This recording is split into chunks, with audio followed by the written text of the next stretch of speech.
실험실에서 배양한 식품이 영국에서 2년 안에 판매될 가능성이 커지고 있습니다. 예상보다 빠르게 진행될 수 있습니다. 영국 식품기준청은 실험실에서 배양한 식품의 승인 절차를 단축할 방법을 검토하고 있습니다. 이러한 식품은 작은 화학 공장에서 세포를 배양해 생산됩니다. 영국 기업들은 이 분야에서 과학적으로 앞서 있지만 현재의 규제 때문에 발전이 지연되고 있다고 느끼고 있습니다. 지난달에는 공장에서 배양한 고기를 이용한 반려동물 사료가 영국에서 처음으로 판매되었습니다. 2020년 싱가포르는 세계 최초로 배양육 판매를 승인했고 3년 뒤 미국이 뒤따랐으며 지난해에는 이스라엘에서도 허용되었습니다. 반면 이탈리아와 미국의 일부 주에서는 이를 금지하고 있습니다. 영국 식품기준청은 첨단 식품 기업과 학계 연구자들과 협력해 새로운 규제를 개발할 계획입니다. 이를 통해 2년 내에 2가지 실험실 배양 식품의 안전성 평가를 완료하는 것을 목표로 하고 있습니다. 하지만 일부에서는 식품 기업들이 규제 마련 과정에 직접 참여하는 것이 이해 충돌을 일으킬 수 있다고 우려하고 있습니다. 영국 기업들은 해외 경쟁 업체들이 더 빠르게 승인을 받고 시장을 선점하고 있다고 걱정하고 있습니다. 다른 나라에서는 승인 절차가 절반 정도의 시간밖에 걸리지 않기 때문입니다. 식품기준청의 수석 과학자인 로빈 메이 교수는 소비자 안전을 타협하지 않겠다고 밝혔습니다.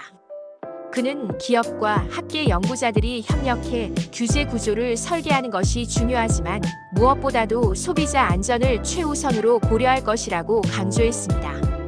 하지만 일부 비판적인 시각도 있습니다. 캠페인 단체인 비욘드 GM의 대표 팻 토마스는 이러한 방식에 대해 우려를 표했습니다. 규제 완화를 통해 가장 큰 혜택을 볼 기업들이 규제 마련 과정에 관여하는 것은 공정하지 않다는 것입니다. 과학기술부 장관인 로드 밸런스는 이 과정이 규제 완화가 아니라 혁신을 지원하는 규제라고 설명했습니다. 그는 규제를 혁신의 필요에 맞게 조정하고 불필요한 관료주의적 절차를 줄이려는 것이라고 말했습니다. 실험실 배양식품은 작은 세포를 배양해 식물이나 동물 조직으로 성장시키는 방식으로 만들어집니다. 경우에 따라 유전자 편집을 통해 특정한 특성을 조정하기도 합니다.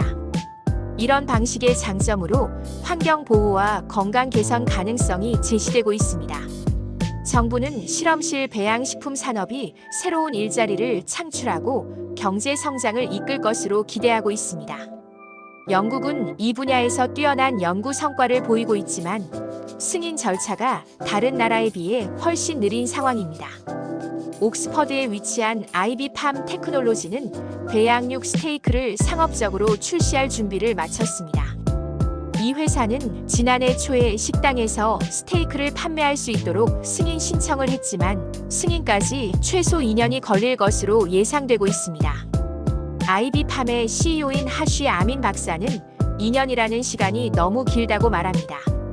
승인 절차가 1년 이하로 단축될 수 있다면 영국의 엄격한 식품 안전 기준을 유지하면서도 스타트업 기업들이 성장할 기회를 얻을 수 있을 것이라고 설명했습니다.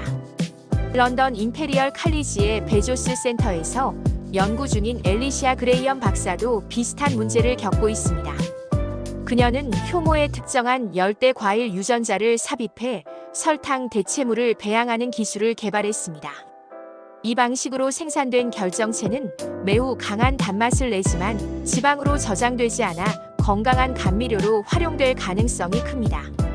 그녀는 직접 시식할 수 있도록 허락했으며 맛을 본 결과 아주 강한 단맛과 함께 레몬 셔벗과 같은 새콤한 맛이 느껴졌습니다.